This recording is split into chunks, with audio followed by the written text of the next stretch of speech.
I'm gonna take it upon myself to conduct this meet. I think it's best we suspend these meets. In fact, I ain't really one for meets no how. Anybody got a problem from here on out? Bring it to me or sit on that shit. One more thing. Price of the brick going up. 30 more. Alright, enough of this shit. It's crazy.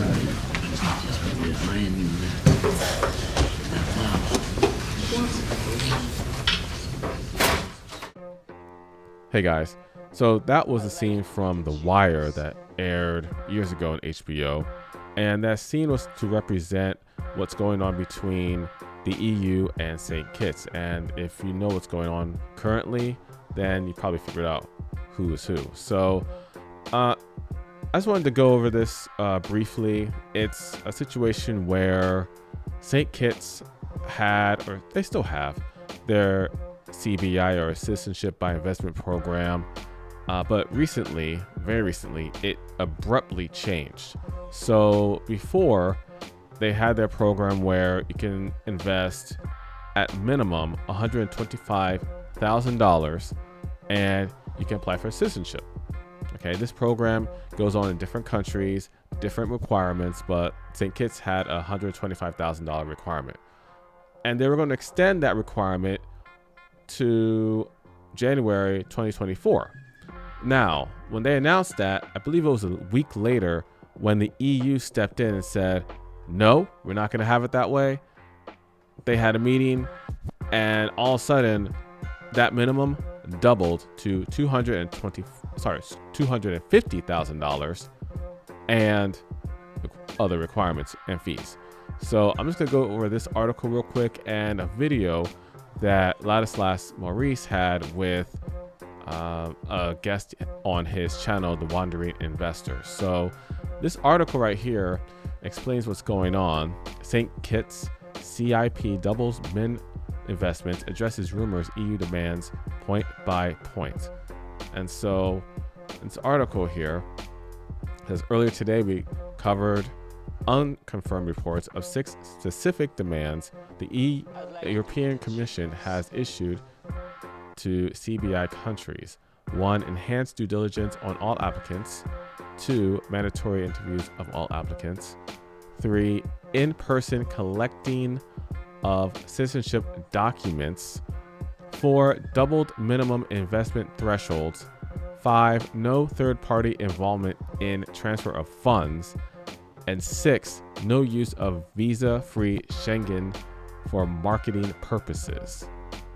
St. Kitts and Nevis CIU has today issued a press release detailing entirely new terms for its program, which conform almost precisely to the EU's demands and which are effective immediately. At 12 noon local time today, the Kittian Citizenship by Investment Unit issued the release covering what the CIU characterizes as groundbreaking and monumental changes to the St. Kitts Nevis CIP.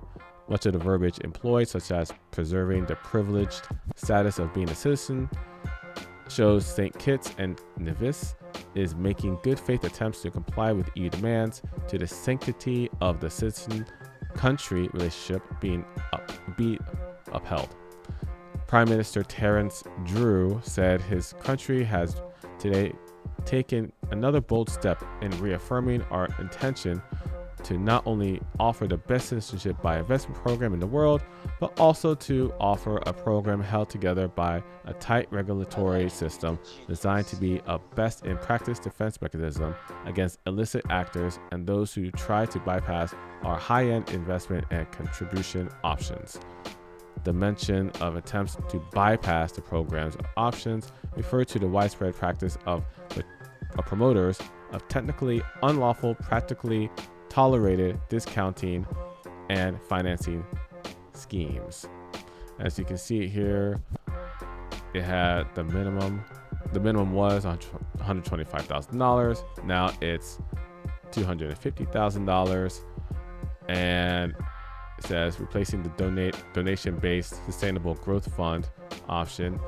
SISC requires a donation of $250,000 US, for a single applicant, double the minimum SGF contribution. And as you can see here, what it is currently versus what it was.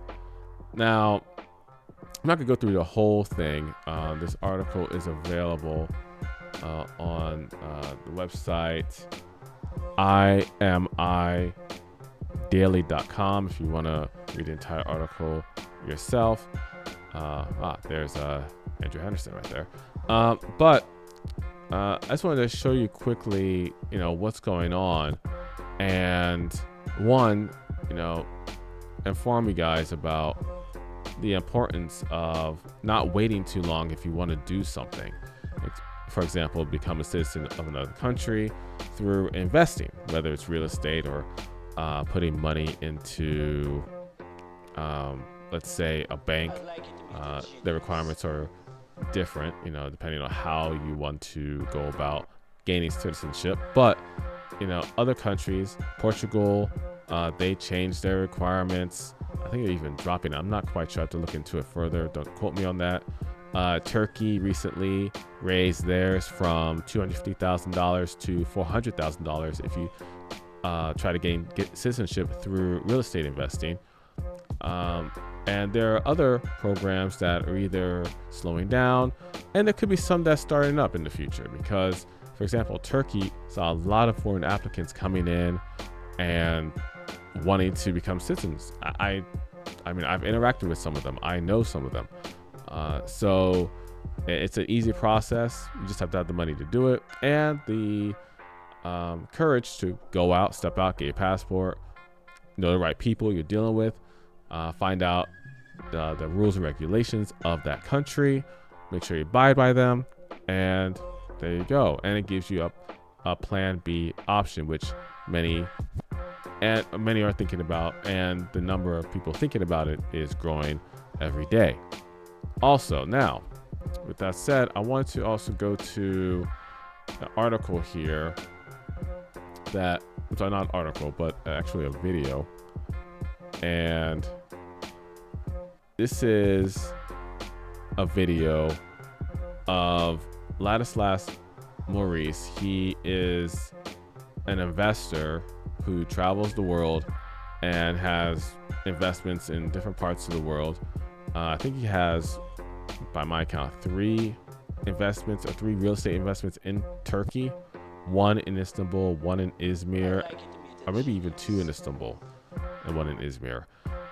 But he goes around the world and interviews different people, real estate agents, tries to find out what the best deals are, where the best deals are, emerging markets, stuff like that. But he had an interview with this gentleman here, Laszlo Kiss. I'm not familiar with this gentleman here, but he is interviewing him about citizenship in general by investment and if it's dead or not. Now, we will go through their interview briefly, but I just wanted to highlight some points that they made during the interview, and then we can continue from there. What are the requirements that the European Union has been banging on about? The European Union wants, and that is the same for all the other countries, they want an enhanced due diligence to be done on the applicants and try to screen out bad people. But they're already doing this. So they are doing different? this. I wanted to say, yes, I do not really see a big change in that, because at the end, all the Caribbean countries are appointing due diligence agents abroad, usually big companies, to screen the applicants. So that is not really a problem, I think, because this has been going on. Now, I'll just add one thing. I'll just add one thing Yes. here, Laszlo, which I found pretty disturbing, though it is in practice already happening. But one of the requirements is that the due diligence be done by companies located in either the UK or the European Union. So Those companies are multinationals, and they have all their branches or subsidiaries in the region. So I do not think that would be a problem. There are 4 or 5 such big companies existing all over the world, and because the work and the customers are coming from all over the world, they have their network of companies to deal with. I do not think that would be a problem to find 2 or 3 which would satisfy all these conditions. It's not about finding such providers, but it's just more about the moral argument of the European Union telling Caribbean countries, you know, for due diligence for you new citizens, we must do it. I just found that a bit morally reprehensible. But anyways, we can move on to the next point. Yeah, the EU. This is pretty much another point of this video. The EU, in my opinion, strong-arming a Caribbean country, a sovereign nation, into saying, "Hey, you know, you're gonna do this, otherwise, there'll be penalties." Now, I don't know what the penalties would have been if St. Kitts said no. But I'm sure that it would have been severe, or at least it would have hurt them to the if they were convinced to not only end their extension of $125,000 through January 2024, but also decide to double it. You know, I am sure that there would have been some severe consequences if St. Kitts didn't comply, and I think that's a whole nother video, and I think that is just a problem, because you know, you want these nations to have a chance to succeed however they can. You know, it's you know, these countries, you know, all these countries are competing against each other, really. You know, you just have to have the best leaders and the resources available to you, and people who are willing to, you know, take a chance, take risks, you know, do what needs to be done for the nation, for the people of that nation.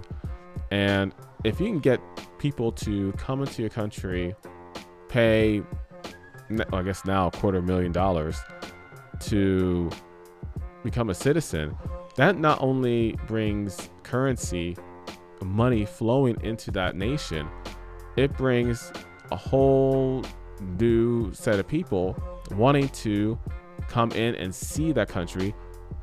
Tourism, which means more money coming in, and I think everyone wins. The foreigner who wants to become a citizen of another country and take advantage of all that comes with it, that person wins.